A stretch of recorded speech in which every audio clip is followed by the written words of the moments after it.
Kami menyadari bahwa untuk sampai dengan lapor polisi itu tidak mudah buat korban gitu, karena dengan situasi kampus atau tempat, pendidikan yang dianggap ruang aman atau atas nama baik kampus, akhirnya banyak korban-korban yang terpaksa tidak mau, melaporkan kasusnya ke polisi. Ketika terjadi suatu kasus yang menimpa salah seorang mahasiswi di Fakultas Ilmu Budaya, kami agak kesusahan mencari suatu rujukan aturan atau norma hukum yang ada di lingkungan kampus. Termasuk juga tidak hanya di kampus, tetapi juga hukum positif secara keseluruhan. Kami melihat masih terbata-bata dalam mengidentifikasi apa itu yang dimaksud dengan kekerasan seksual. Di balik tenarnya jaket kuning, Universitas Indonesia tidak serta-merta luput dari kasus kekerasan seksual. Perlu dipahami bersama, jika kekerasan seksual bukan hanya perkosaan atau percobaan perkosaan. Komnas Perempuan merilis 15 bentuk kekerasan seksual. Beberapa di antaranya rentan terjadi di lingkungan kampus. Mulai dari pelecehan seksual, eksploitasi seksual, penghukuman tidak manusiawi dan bernuansa seksual, intimidasi seksual termasuk ancaman atau percobaan perkosaan, hingga perkosaan. Pada tahun 2018, Badan Eksekutif Mahasiswa Fakultas Hukum UI melakukan survei kepada 177 mahasiswa Universitas Indonesia. Diperoleh 9% responden menjadi korban tindak kekerasan seksual di lingkungan UI. 21% lainnya mengetahui kasus kekerasan seksual yang pernah terjadi di lingkungan UI. Sementara, 4% responden mengalami dan mengetahui tindak kekerasan seksual lain yang pernah terjadi di lingkungan UI. Seluruh kasus tersebut tidak pernah berakhir dengan ketok palu hakim di pengadilan. Belum lagi berbicara sejumlah kasus kekerasan seksual yang melibatkan dosen Universitas Indonesia, dan hingga kini menggantung tanpa penyelesaian hukum. Kurang dan lemahnya regulasi kampus menjadi salah satu faktor masih terjadinya kasus kekerasan seksual di Universitas Indonesia. Apa yang saya cermati adalah di Universitas Indonesia belum ada suatu kebijakan atau produk yang mengikat secara hukum mengenai kasus-kasus kekerasan seksual atau lebih spesifik lagi pelecehan seksual. Memang ada tata tertib, tapi tata tertib itu sifatnya umum dan mengatur hal-hal yang bukan menyasar pada kekerasan yang berbasisnya pada satu ketimpangan gender.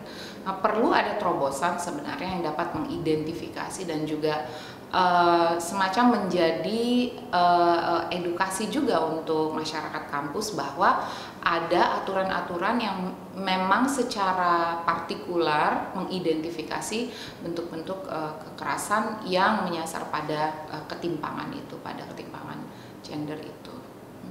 Sejauh ini, regulasi di tingkat UI yang mengatur perihal kekerasan seksual adalah Pasal 8 huruf J TAP MWA UI nomor 8 tahun 2004. Pasal ini menyatakan bahwa warga Universitas Indonesia dilarang melakukan tindakan asusila dan pelecehan seksual. Sedangkan pada pasal 10, diatur sanksi dari tindakan asusila dan pelecehan seksual. Kepada pelaku, dapat dijatuhkan sanksi minimal berupa peringatan lisan, tertulis, hingga dicabut kedudukannya sebagai warga Universitas Indonesia. Selain itu, sebagai bentuk tindakan pencegahan, Rektor UI juga telah mengeluarkan peraturan yang memuat larangan untuk melaksanakan bimbingan di luar kampus. Nah, yang sudah dilakukan FIB beberapa tahun yang lalu itu adalah antara lain membuat pintu-pintu yang tadinya tertutup rapat sekarang punya kaca seperti yang ada di fakultas ini, sehingga apa yang terjadi di dalam itu selalu bisa dilihat dari luar. Nah, sekarang terlebih lagi di gedung 3 dan gedung 7 tempat para dosen di FIB itu sekarang bahkan dindingnya pun berkaca, sehingga semua orang bisa melihat apa yang terjadi dengan sangat leluasa. Di dalam ini adalah untuk meminimalisir kemungkinan terjadinya hal-hal seperti itu.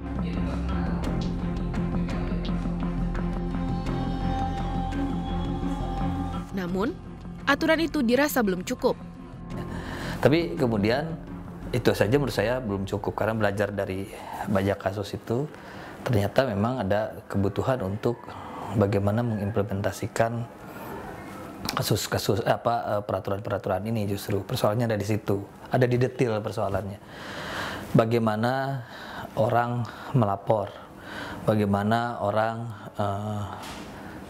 bagaimana kemudian universitas harus merespon laporan itu, bagaimana orang bisa memantau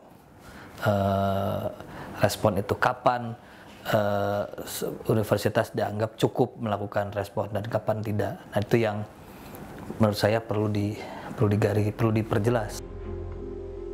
Bagi korban, UI juga belum bisa memberikan program konseling khusus. Saat ini, yang ada hanyalah gerakan-gerakan dari mahasiswa untuk menyuarakan gentingnya isu kekerasan seksual.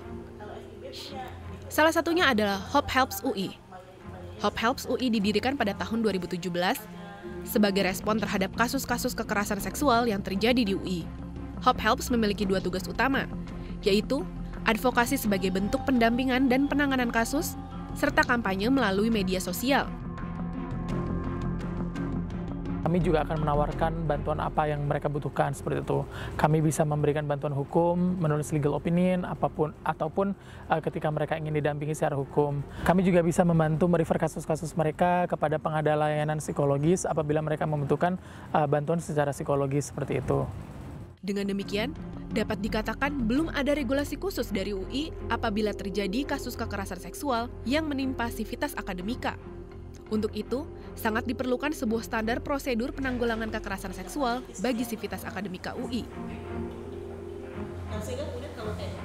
Nah, itu yang kemudian membuat teman-teman mahasiswa ini ingin dan kemudian juga mencoba untuk menginisiasi semacam hotline service terkait dengan kalau sampai terjadi kekerasan seksual di kampus, korban ini bisa melapor kemana. Nah, tapi kan sebelum mekanisme itu bisa diberlakukan, kita harus lebih dulu punya SOP-nya. Jadi supaya penanganan itu tidak kemudian berjalan sepihak, dan kemudian para pihak yang sebetulnya punya otoritas bisa juga kemudian memosisikan diri untuk berada di titik-titik mana saja di dalam prosedur penanganan yang cukup panjang itu. Standar operasional prosedur penanggulangan kekerasan seksual Universitas Indonesia disusun oleh tim pengabdian masyarakat gabungan dari Fakultas Hukum, Fakultas Ilmu Budaya, serta Fakultas Ilmu Sosial dan Ilmu Politik.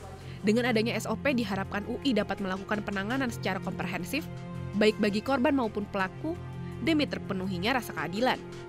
Selain itu, SOP ini diharapkan memiliki implikasi lebih lanjut, yakni terciptanya budaya baru yang peka akan keselarasan gender dan anti terhadap segala bentuk kekerasan.